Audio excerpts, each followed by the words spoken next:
ఓం శ్రీ మాత్రే నమః. ఛానల్లోకి స్వాగతమండి.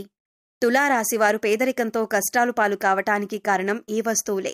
ఈ ఒక్క వస్తువు ఎవరికి ఇవ్వకూడదు, అలాగే మనం ఎవరి దగ్గర కూడా తీసుకోకూడదు. అలాగే ఈ వస్తువు ఒకవేళ మీరు కనుక ఇచ్చారంటే మాత్రం మీ జీవితం పూర్తిగా నరకంగా మారిపోతుంది. పేదరికాన్ని అనుభవిస్తారు. అలాగే ఈ రాశివారు ఎటువంటి వస్తువులను ఇంట్లో ఉంచుకోకూడదు, ఏ దేవతారాధన ఈ రాశివారికి శుభ ఫలితాలను ఇస్తుంది, ఇటువంటి విషయాలన్నీ కూడా ఇప్పుడు వీడియోలో మనం వివరంగా తెలుసుకుందాం. కానీ అంతకంటే ముందుగా మీరు కనుక మన ఛానల్ని ఇప్పటి వరకు సబ్స్క్రైబ్ చేసుకోకపోతే సబ్స్క్రైబ్ చేసుకొని పక్కనే ఉన్న బెల్ ఐకాన్ నొక్కి ఆల్ సెలెక్ట్ చేసుకుంటే మేము ఇలాంటి వీడియోస్ అప్లోడ్ చేయగానే ముందుగా మీకు నోటిఫికేషన్ వస్తుంది. అలాగే వీడియోని ఎక్కడ కూడా స్కిప్ చేయకుండా చివరి వరకు చూస్తేనే మేమేం చెబుతున్నామో మీకు పూర్తిగా అర్థమవుతుంది. ఇక వివరాల్లోకి వెళితే, ఈ రాశివారు ప్రతిదీ కూడా వీరి జీవితంలో పోటీగా తీసుకుంటారు. అలాగే ఈ రాశివారి జాతకం పరిశీలించినట్లయితే కనుక వ్యాపారంలో చక్కగా రాణించే అవకాశాలైతే ఈ రాశివారికి ఎక్కువగా ఉన్నాయి. వీరి ఆలోచనలు ఎవరితోనూ పంచుకోరు. ఇక ఈ రాశివారు ఉద్యోగ జీవితంలో కూడా అంచులంచెలుగా అభివృద్ధి పదంలో ముందుకు దూసుకు వెళ్తారు. సొంతవారు లేదా తెలిసిన వారు వీరిని మోసం చేసే అవకాశాలు ఎక్కువగా వీరి జీవితంలో కనిపిస్తున్నాయి. అది దగ్గర స్నేహితులు కావచ్చు, ప్రాణమిత్రులు కావచ్చు, లేదా చుట్టుపక్కల వారు కానీ, బంధువులు కానీ, ఈ విధంగా ఎవరైనా సరే వీరి పట్ల వారి జీవితంలో కోలుకోలేని దెబ్బతీసే అవకాశం ఉంటుంది. ఈ రాశివారు వీళ్ళని నమ్మి మోసపోవటం అనేది ఖచ్చితంగా జరుగుతుంది. ఎవరితో కూడా చెప్పుకోలేనటువంటి కొన్ని ముఖ్యమైన పర్సనల్ విషయాలను ఒక వ్యక్తి దగ్గర షేర్ చేసుకుంటారు. ఆ వ్యక్తి మీ ముందు మంచిగానే నటిస్తూ మీ వెనకాల గోతులు తవ్వుతూ ఉంటారు. అలాంటి వ్యక్తుల్ని మాత్రం అస్సలు నమ్మొద్దు. మీకు చెడు జరిగే అవకాశాలు కూడా ఉన్నాయి. ఈ రాశి వ్యక్తులు నమ్మిన వ్యక్తుల వల్ల మోసపోయే ప్రమాదం కనిపిస్తుంది. ముఖ్యంగా ఒకరి గురించి మరొకరి దగ్గర ప్రస్తావించకండి. మీరు పనిచేసే చోట కానీ, ఇరుగు పొరుగు కుటుంబ సభ్యులతో కానీ ఒకరి ప్రస్తావన మరొకరి దగ్గర తీసుకుని రాకూడదు. ఎందుకంటే ఇలా తీసుకుని రావటం వల్ల అనేక రకాలైనటువంటి కష్టాలు, బాధలు భవిష్యత్తులో కూడా మీరు అనుభవించాల్సి వస్తుంది.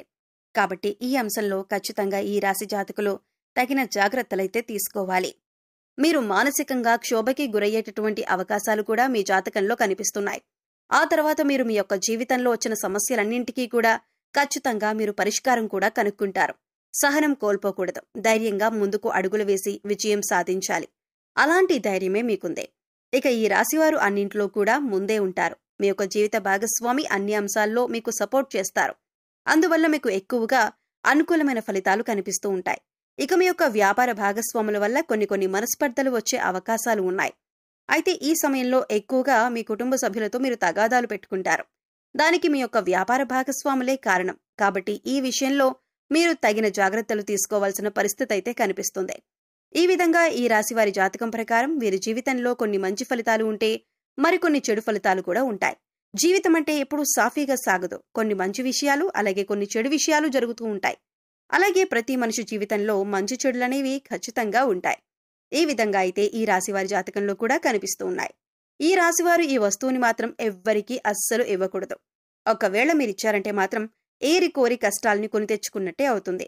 ఈ విషయంలో మీరు ఖచ్చితంగా జాగ్రత్తలు తీసుకోవాలి. ఈ ఒక్క విషయాన్ని మాత్రం మీరు తెలిసి కూడా నిర్లక్ష్యం చేశారంటే మాత్రం మీరు ఎనలేని కష్టాల పాలవుతారు. కాబట్టి ఈ వస్తువులను ఎవరికీ ఇవ్వకండి. ఆ వస్తువు ఏమిటి అంటే సుగంధ ద్రవ్యాలు. సుగంధ ద్రవ్యాలంటే మహాలక్ష్మికి ఎంతో ప్రీతికరమైన వస్తువులు. కాబట్టి మీరు ఆ మహాలక్ష్మీదేవి యొక్క అనుగ్రహాన్ని పొందాలంటే కనుక ఈ సుగంధ ద్రవ్యాలు ఎవ్వరికీ అస్సలు ఇవ్వకూడదు. సుగంధ ద్రవ్యాలంటే మనం వంటింట్లో ఎక్కువగా వాడుతూ ఉంటాం కదా, అదేనండి లవంగాలు, యాలకులు, ఇటువంటివి. ముఖ్యమైన సుగంధ ద్రవ్యాలు మీరు ఎట్టి పరిస్థితుల్లో కూడా ఎవ్వరికీ ఇవ్వకూడదు. చాలా వరకు మనం చూస్తూ ఉంటాం, ఏదైనా మనం వంట చేస్తున్నప్పుడు మన ఇంట్లో ఏదైనా ఒక వస్తువు లేకపోతే మన పక్కింట్లో ఉండేవారిని కానీ, లేదా ఎదురింట్లో ఉండేవారిని కానీ, లేకపోతే స్నేహితులు, ఇరుగు పొరుగు వ్యక్తుల దగ్గర ఆ వస్తువుల్ని తెచ్చుకుంటూ ఉంటాం. ఈ విధంగా కూడా మీరు ఈ యొక్క వస్తువులను అసలు ఎవరికీ కూడా ఇవ్వకూడదు. మీరు మర్చిపోయి కూడా ఎవరికీ ఇవ్వకూడదు. ఒకవేళ మీరు మర్చిపోయి కూడా ఎవరికైనా దానంగా కానీ, సహాయంగా కానీ ఇచ్చారంటే మాత్రం మీరు లక్ష్మీదేవిని మీ ఇంటి నుంచి పంపించినట్లే అవుతుంది. తద్వారా మీరు కోరి కష్టాలు కూడా తెచ్చుకున్నట్లే అవుతుంది. అప్పుడు లక్ష్మీదేవి ఇంట్లో నుంచి బయటికి వెళ్ళిపోతుంది. ఎన్నో రకాల సమస్యలు, ఇబ్బందులు, కష్టాలు మిమ్మల్ని వెంటాడుతూ ఉంటాయి. ఆర్థిక పరంగా కూడా మీరు చాలా అంటే చాలా నష్టపోతారు. కాబట్టి ఈ విషయంలో మీరు ఎంతో జాగ్రత్తగా ఉండాలి. సుగంధ ద్రవ్యాలు ఎవరైనా మిమ్మల్ని అడిగితే మీరు లేవు అని చెప్పటం చాలా ఉత్తమం.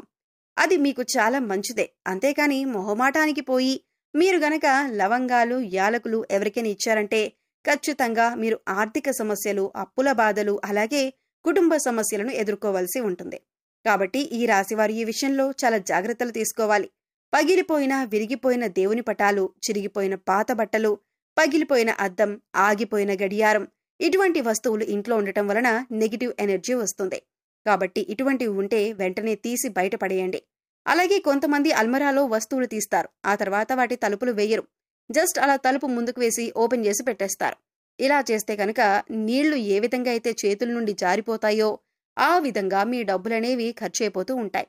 సో అసలు మీరు అలా చేయకండి. అలా చేయడం వల్ల లక్ష్మీదేవి అనేది నివసించదు. అలాగే ఇంట్లో ఎప్పుడూ కూడా విరిగిపోయిన సోఫాలు, టేబుల్స్, చైర్స్ అస్సలు ఉంచకూడదు. అలా ఉండడం వల్ల ఎప్పుడూ కూడా మీ ఇంట్లో దరిద్రాన్ని ఎక్కువగా చూస్తూ ఉంటారు. అటువంటి వస్తువులు ఇంట్లో ఉంచకూడదు. ఇలాంటివేవైనా ఉంటే వాటిని తీసిపడేయండి. అలాగే విరిగిపోయిన వాటిని వెంటనే మార్చేయాలి. ఎందుకంటే ఇలాంటి విరిగిపోయిన వస్తువులు ఇంట్లో ఉండటం వలన నెగిటివ్ ఎనర్జీ అనేది ఎక్కువగా లాక్కుంటూ ఉంటుంది. అందువల్ల మనకి ఇంట్లో ఎప్పుడూ ఏదో ఒక సమస్య వస్తూనే ఉంటుంది. మనం ఇటువంటి వాటి గురించి ఎక్కువగా ఆలోచించం, కానీ వాటి వల్లనే ఇంట్లో నెగిటివ్ ఎనర్జీ అనేది ఎక్కువగా ఉంటుంది.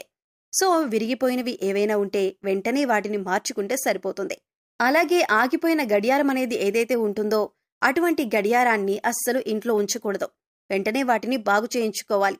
ఆగిపోయిన గడియారం అంటే సాక్షాత్తు మన లైఫ్ని మనం స్టాప్ చేసుకున్న వాళ్ళమవుతాం. అలాగే మన ఇంటిని ఎప్పుడూ కూడా నీట్గా, ఎటువంటి బూజులు లేకుండా, దుర్వాసన లేకుండా పరిశుభ్రంగా ఉంచుకోవాలి. మేం చెప్పినటువంటి జాగ్రత్తలు కనుక ఈ రాశివారు తీసుకుంటే మీ ఇంట్లో మీకే తెలియకుండా ఎంతో ఎక్కువగా పాజిటివ్ వైబ్స్ అనేవి స్టార్ట్ అవుతాయి. తద్వారా మీ ఇంట్లో ఉన్న నెగిటివ్ ఎనర్జీ అనేది కూడా తగ్గిపోతుంది. అందుకని ఇంట్లో విరిగిపోయిన వస్తువులు కానీ, పగిలిపోయిన వస్తువులు కానీ, గాజు వస్తువులు కానీ, ఆగిపోయిన గడియారం కానీ ఇవన్నీ కూడా మీకు కొన్ని సూచనలు అనేవి ఇస్తూ ఉంటాయి. వాటి వల్ల నెగిటివ్ ఎనర్జీ అనేది వస్తుంది. అది మీరు గమనించండి. అలాగే సుగంధ ద్రవ్యాలు మాత్రం ఖచ్చితంగా ఎవరికీ ఇవ్వకండి. అలాగే కొన్ని వస్తువులు, ఉప్పు, చింతపండు, పచ్చిమిర్చి, నూనె ఇవన్నీ కూడా మీరు చేతికి మాత్రం అస్సలు ఇవ్వకూడదు. మరిన్ని యోగవంతమైన ఫలితాలు మీరు పొందటానికి మీకు వీలైనంతలో దాన ధర్మాలు చేయటానికి ప్రయత్నించండి. అలాగే గోసేవ చేయండి. సో తెలుసుకున్నారు కదండి, తులారాశి వారు ఇప్పుడు చెప్పినటువంటి కొన్ని జాగ్రత్తలు కనుక పాటిస్తే మీకు రాబోయే రోజుల్లో అంతా శుభం జరుగుతుంది. మీ కష్టాలు మీరే తొలగించుకోవచ్చు. పేదరికం తొలగిపోతుంది. అలాగే ఈ రాశివారు ఎప్పుడూ కూడా మీ ఇష్టదైవ నామస్మరణ చేసుకుంటూ ఉండండి. ఖాళీ సమయంలో దైవనామస్మరణ చేసుకుంటూ ఉండటం వలన మీకు పాజిటివ్ ఎనర్జీ అనేది పెరుగుతుంది. ఎందుకంటే కలియుగంలో కేవలం దైవనామస్మరణ చేసినంత మాత్రాన ఎంతో పుణ్య ఫలితాన్ని పొందుతారని పండితులు వివరిస్తున్నారు. ఈ వీడియో మీకు నచ్చినట్లయితే లైక్ చేయండి. మీ ఫ్రెండ్స్ అండ్ ఫ్యామిలీ మెంబర్స్లో తులారాశి వారు ఉంటే వారితో ఈ వీడియోని షేర్ చేసుకోండి. అలాగే ఇప్పటి వరకు మన ఛానల్ని కనుక సబ్స్క్రైబ్ చేసుకోకపోతే సబ్స్క్రైబ్ చేసుకొని పక్కనే ఉన్న బెల్ ఐకాన్ నొక్కి ఆల్ సెలెక్ట్ చేసుకుంటే మేము ఇలాంటి వీడియోస్ అప్లోడ్ చేయగానే ముందుగా మీకు నోటిఫికేషన్ వస్తుంది. మరో చక్కటి వీడియోతో మళ్ళీ కలుద్దామండి. ఓం శ్రీ మాత్రే నమః.